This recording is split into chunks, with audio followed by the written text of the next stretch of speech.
Good evening, everyone. Welcome to a new episode of the Red Devils Corner Kick podcast, a fan podcast dedicated to Manchester United Football Club.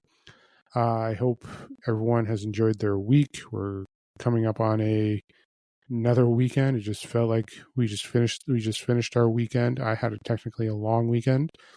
Many of you may have had a long weekend as well, but the week has gone by very quickly. It is a very late Thursday night. I will probably be going into a little bit of Friday morning recording this, but hey, it wouldn't be me if I wasn't doing that. But before we proceed, like, subscribe, follow on Apple Podcasts, Spotify, and YouTube, and Instagram, TikTok at the Red Devils Corner Kick Pod, and on X at RD Corner Kick Pod. It is international break this week and most of next week. Our next match isn't until March. March. That's far away. September the 14th against Man City, the first derby of the year. So obviously we do get news every day of Manchester United. Sometimes it can sound repetitive. Some of it has been the fallout of the end of the transfer window. A lot of low back, but not going for a midfielder or signing. Different news outlets, you're hearing different reports of who Manchester were trying to target at that time. We were trying to go for Conor Gallagher from Atletico, and then we were also looking at there was a news report that just came out today talking about Semenyo from back in March, where Man United tried to recruit him. But you're going to get a bunch of different reports. Today, reports of Harry Maguire being offered to Saudi clubs. So far, from what I'm hearing, they've been declined. Looking to next year potentially for the move. It is what it is. We're going to hear those speculations. The Saudi transfer window doesn't close for another 19 days. 18 days, technically the 23rd. So there's still going to be moves there. There's still Turkey, which is going there as well. But there are always moves. Obviously, the topic of this week has been Andre Onana potentially leaving, especially with the report coming out what he was wanting to do in the summer, trying to get a pay raise. Yeah, obviously, you're not worthy of the pay raise after what happened with Grimsby, so that's not going to be happening anytime soon. So he could be potentially going out on loan. There's talks of Inder potentially going because, again, we signed Sonny Lamens. He has just joined the club. So we have 4 keepers. Heaton's not going anywhere. We don't want Inder to go. So obviously, lucky number 4 is going to be Andre Onana. And Ruben Amorim has set the tone. He's told him what he's expected to do with the club. Obviously, things are not working out well for him. So he's looking at going to a potential club in Turkey. There has been talks of Saudi clubs interested in Onana, but nothing's budging. And obviously, before the Grimsby match, there was the news of West Ham interested in Onana. Grimsby match happened. West Ham removed themselves from the transfer. So obviously, things did not go well for Onana. But it is... There's still going to be more going on. Yes, the fallout, like I mentioned, has been happening. The midfielder. I did mention it on Monday's episode, that I think they were waiting, like from reports that I was hearing, especially with Brighton, they want to make sure the relationship is professional and they're not trying to push it where they may lose out on Baliba. There's also news reports of may go in for January or for next summer. And I also mentioned too is we do have midfielders. Like technically Bruno, Casemiro, Ugarte, Mainu, you have 4 of them there. And if they made a new midfielder, one of them would have to go. And also there's a lot of hands in the cookie jar and you can't please all of them. So someone's got to get moved. Obviously Ugarte's been starting off at the bench. Casemiro will probably not be happy that he's moving to the bench. So I think there might have been a difficult situation of trying to manage. And like I also mentioned too, next summer, I think January and next summer is going to be the focus just on midfield alone. We may look for another keeper for depth, some center backs. We're going to have to spend the summer replenishing. But next summer is going to be the summer of where we're going to be building that midfield, to say the least. Collier should be back. Mainu should still be with us. Saku Kone is looking to potentially debut this season, potentially. Obviously, still recovering from the fracture, from the head injury that he suffered in a match 3-4 weeks ago. So he's not fully ready to be back, but there's potential for him to be that including piece that we're looking for. I've seen news reports today about him. So next summer or January will be the time of focusing on building that midfield. And it also depends on how we are positioned.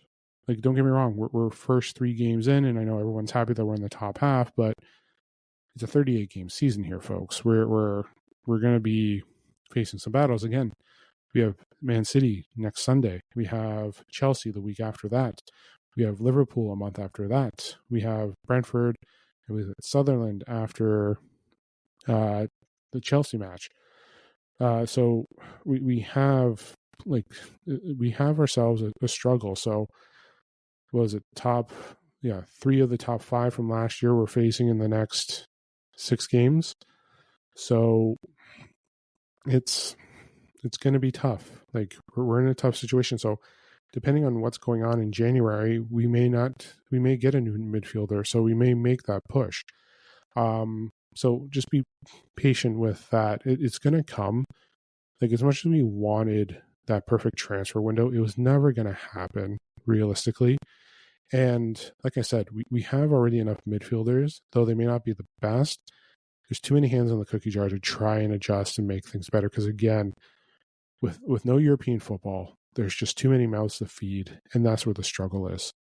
So either you get them all sent out on loan, which I know Casemiro won't want to do, Ugarte won't want to do. Mainu was pushing to go out, but we need Mainu because we put Collier out on loan. He's at West Brom, so we won't be seeing him until next summer. So, and hopefully the development of Saku Kone does come up. So we have to, be patient and wait.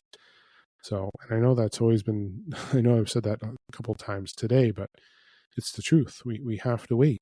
And the one thing that's driving me nuts this week, listen, I'm Amorim in, and I've titled an episode saying Amorim must stay. But I know it's a down week with international break and World Cup qualifiers, obviously. So if you have your country that you support, good luck to them this week. Myself, Portugal is playing on Saturday. They're playing Armenia, so I'll be watching that match. Canada obviously is qualified already for the World Cup for next year, but you're going to have your country support your team this weekend. So good luck to all those that are in their qualifications. And again, and hopefully all your players come back healthy. For us, obviously Bruno's away, Ahmad, Delit is on their way. Delo was out for that. He is now returned. Mbuemo, Onana, they're out as well. We've had a few. Technically, only one is playing for the England squad. That's Rashford, who's on loan. That's kind of the reason why Mason Mount was pushing to get out, so he can get playing time and be participating in the World Cup. So, I understand why he's upset and why he wants this. I get it. But he's going to get his minutes. I'm not going to go into a rant about this, but going back to what I was going on earlier on, about Ruben Amorim, it's a downtime for Manchester United. Obviously, we're trying to get players healthy. Mateus is trying to get healthy. Delo, who's now added to this, getting healthy. We want Mason Mount healthy. So we have injuries, but at this time too, it kind of is beneficial because, as much as I just mentioned the too many mouths to feed, we have that option here. So yes, losing Mateus, Mount does suck, especially on the attack, especially when that 3 has been working well with Mbuemo, Mateus, and Mount. So is this an opportunity where Šeško, who is out playing for Slovenia right now, is he returning? Does he get the opportunity to start? Ahmad will probably be fixed at the right wing back with Delo not coming back for a bit. You have Dorgu. As much as we have Mazraoui returning, you can move him to the wing, move Ahmad to the 10, him and Xerxes, and then Sheshko there, or you can have Manu starting and Bruno, and then you can do a false 9 type scenario, or you have Xerxes starting, Ahmad and Bruno, and so on and so forth. It's going to be hard to predict what the squad's going to be like next week because of international break and players who are playing. So they come back on, so some games are on Tuesday. Bruno should be back on Wednesday. I got to take a look at the others who are playing, especially for the UEFA, but most of them should be back Wednesday, Thursday next week. So some of them may have rest. Some of them may just jump right into training. So it's just a matter of, but I'll talk about that next week. But going back, yes, it's a down week, international break. Ruben Amorim has been the discussion. And like I mentioned earlier, the fallout of Monday's transfer deadline and the blowback. Fan channels talking about sacking. Fan channels are now talking about, where does he go from here? How does the squad improve? What's the best scenario for this squad? You're definitely seeing the news outlets talking about what's best for Amorim. There's people, again, the manager replacement discussions have been there. I saw something earlier today as well. We're always going to have manager out, manager in discussions. Again, I've always supported Ruben. I believe what he can do. I believe to back him. This nonsense of, if he doesn't get anything, he'll be gone before Christmas. No, that is the dumbest fucking thing ever. It takes forever. I almost said it doesn't take forever. It does take time to build a culture, to remove what was there and what you want to replace and build up from. Last year was the truth about this squad. The eyes wide open and boom, here we are. The difficulty. So here, it's got to crumble before we got to remove the crumbles before we can start getting that foundation there and start rising it, start building up from that foundation. The bomb squad, majority of them are gone. Whether they're going to be gone next year, that is the question. Sancho's out on loan. Anthony's gone permanently. Rashford's out on loan. And Garnacho has been sold. Malacia is there. So we're just waiting to see what happens with Malacia. Hoyland is gone as well. I don't think he'll be returning next summer, but he is gone. So we'll see. So we have 6 players potentially gone. Onana could potentially be gone. That'll be 7. It's going to take time to build. And you can't do it in one summer transfer window, a winter transfer window next year. It's going to take a couple of seasons.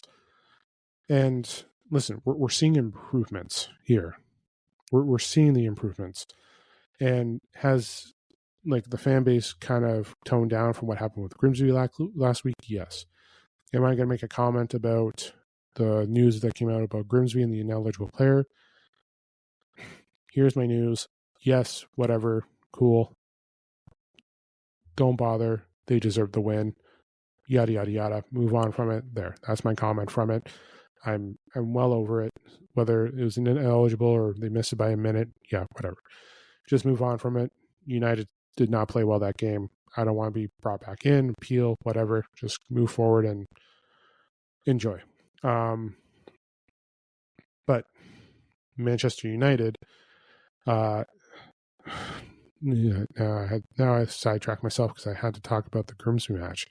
And now many fans wanted to continue talking about the Grimsby match, but Amorim and everything since that Grimsby match, the tone has kind of changed a little bit. It's improved, but there's still people there that want Amorim out. There's still going to be, as much as we got the Burnley win, Ruben still has a lot of work to do. And I think during these 2 weeks, he's going to use that work. He's going to work on players. So I think you're going to see hopefully some improvement, some change, but it's going to take time. Everyone's like, we're not seeing anything new with these players. Well, one, it's been 3 games for Manchester United in the Prem. We played Arsenal first. We faltered with Fulham, and we won, but it was an ugly win against Burnley. Like it's like the shots have been like when statistically you're looking at it, the stats are there. The stats show that they have improved, and like as much as stats say one thing, the players dictate another, and that's the one thing too. The confidence, the mental discipline has to keep rising with this club and has to improve, and that's going to take time too. So we're going to be building with this club, and it takes longer than 3 games. It takes longer than 12 games. It takes sometimes longer than a season. We're trying to change. He's trying to change a whole new culture, and it's working. I believe when Sir Alex took over, and I know people are using the basis here, but when Sir Alex took over, he had to change the culture too. It takes time to what we want with success. Pep, Arteta, Klopp, they for way Liverpool is now, the way Man City, yes, you can bring up the boatloads of money. Arteta, people wanted Arteta out after his second season, and he was finishing 8th in the top 10. They wanted him gone. There's T-shirts there. It's going to take time. It is, and I know we're Manchester United, and I put my fingers up as air quotes, but we need the patience. We need to take the time to build and get things right. I don't know why I have to keep repeating this every episode.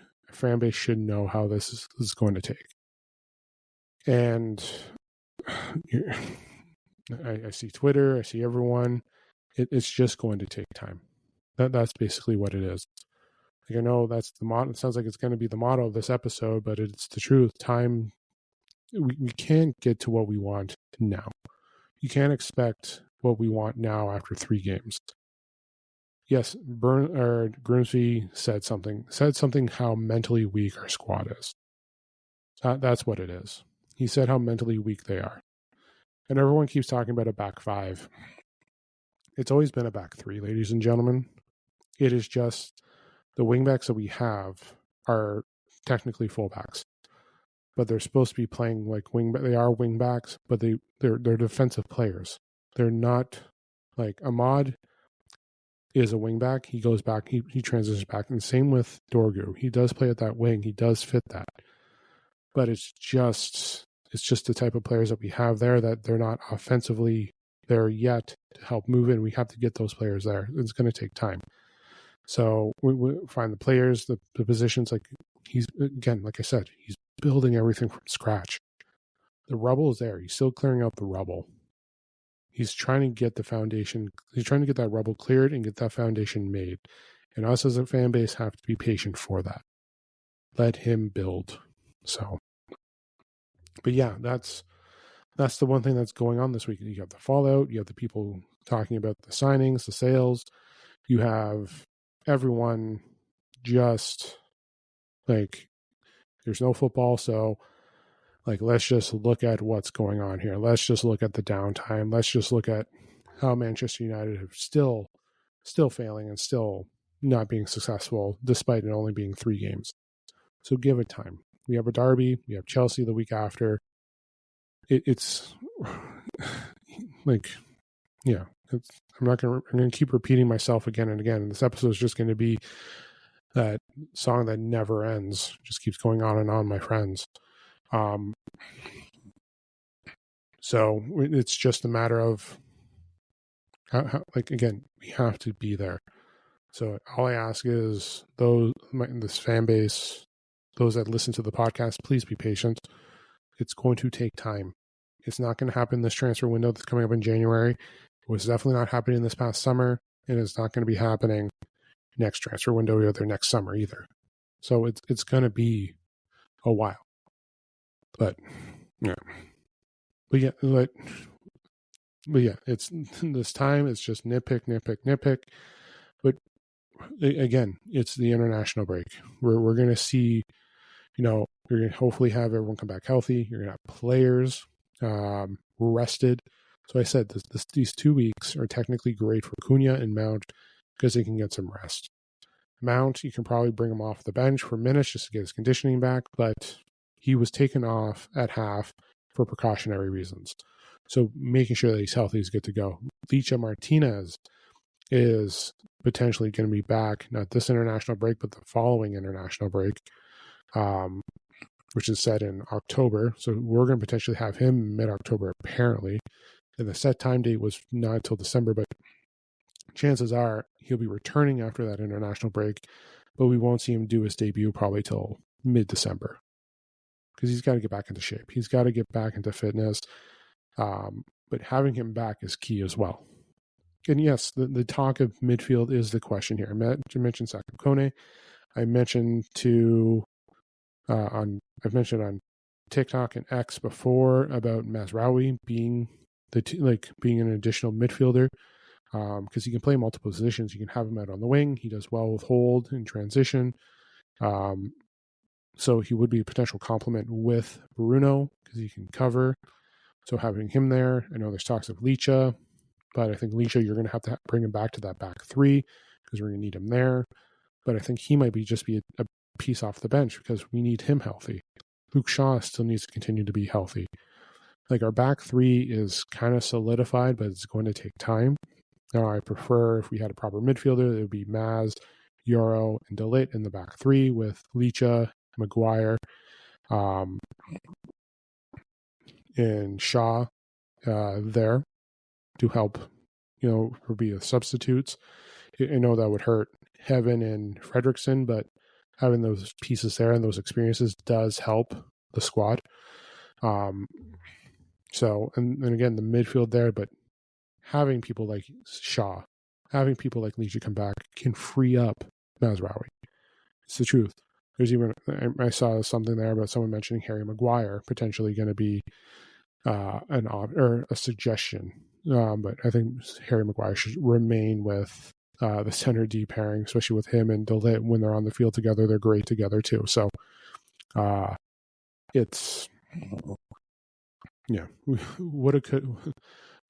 all we could do is hope, right? That's all we can do. So, but yeah, let me know which games you're going to be watching this week. I know we had a few today, and then obviously we have more going on the weekend. Each squad is playing 2 during the break, and then hopefully next week we're healthy. I will be back Sunday with a new episode as well. Again, like it is downtime. It is hard to try and do podcasts and try and compete with everyone, trying to get all the information out with everything here. Listen, we can talk as much as we want, but right now it's, what players are we potentially going to be looking at here? The fallout again of not having the midfielder. Amorim frustrated about this transfer. Amorim was talking with this player. Man United was talking with that player. I can repeat everything that's been going on, but you should know already before I even air what's been going on, so it's not really a rebuttal. But listen, as much as I said, they tried to get a midfielder in, but I'm sure some of it was delayed because they have too many mouths to feed in midfield. That's what it is. You have Casemiro, who's going to beg for minutes. It's a World Cup year. Ugarte, who's out on his national team, but is going to be wanting minutes. You have Menu, who's going to want minutes. You have Bruno there, who just doesn't get tired. So those 4 there, you have so many mouths to feed. It's just a matter of trying to make everyone happy. And I think that is why there's no midfielder. Because if they couldn't get one of those 4 gone, or 2 out of those 4 gone, we wouldn't have been getting anyone in. If Gallagher was coming in, one of them was going out. But unfortunately, we couldn't get Casemiro going. He's going to be gone next summer. Ugarte could be moved on next summer. Bruno could be potentially gone next summer. Menu, Collier will be the only 2 that we have, and Saku Kone. So that's 3 midfielders for next summer. We have to get at least another 3 for next summer too. So it's, I know this is a repeat, but that's basically it. It's just we have a lot of mouths to feed, but having this international break does help. I'm not saying injuries are a good thing to have, and they're definitely not because we lose some good players, but having this depth makes it better. If this was Europe, like if we were playing in Europe right now and started having these injuries, this would be a massive cause for concern. It still is a cause for concern to have injuries, but playing European football and then having all these players injured now when you're going for a stretch of games, especially like playing, let's say, 3 times in 7 days, that's brutal. Like, we need this time to heal in between games, so get familiar with how Ruben wants to play. It's just going to be, it's going to take time. Story of the today, it's going to take time. But yeah, listen, I can make speculations about what targets, but you know what targets Man United have gone through. There have been multiple episodes of targets of who they're going to go for, who they are. But yeah, it's downtime. It's downtime. And as I'm getting this podcast more ready for more Manchester United, hopefully as I can build it more and more, we will see that there, where maybe one day I'll be at the level of those channels where their investigative reporting is just great. But I'm doing this for fun. Talking about this, talking about that, so. But yeah. All right. I'm going to leave it there. Let me know in the comments which games you're going to watch. I will be back Sunday. I will probably talk a little bit about the Portugal match that I'll be watching Saturday. Catch up on more Manchester United, hear if I hear any news,